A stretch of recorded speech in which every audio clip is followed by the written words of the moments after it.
Riri नारी न मोर भैया बन के चिड़ैया उड़ै लागे। रीरी नारी न मोर भैया बन के चिड़ैया उड़ै लागे। उड़ै लागे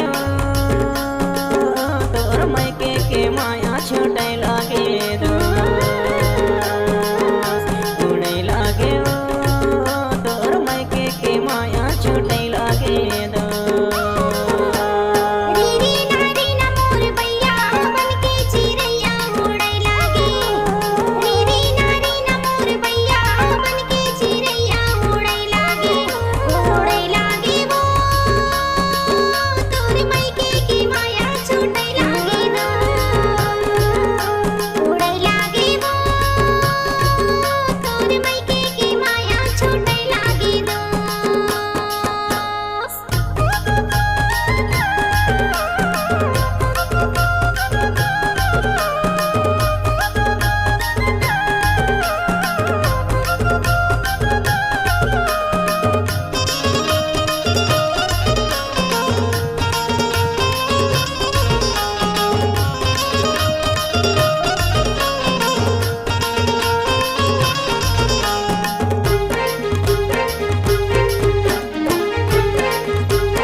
बेटा जो होते घरे में रहते दाई दादा के सेवा ल करीते।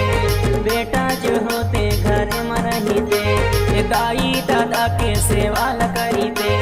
माया के डोरी टूटे लागे तोर मायके के माया छूटे लागे दो।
सास ससुर तोर माता यो पिता पति भगवान तोर जिंदगी के नेता।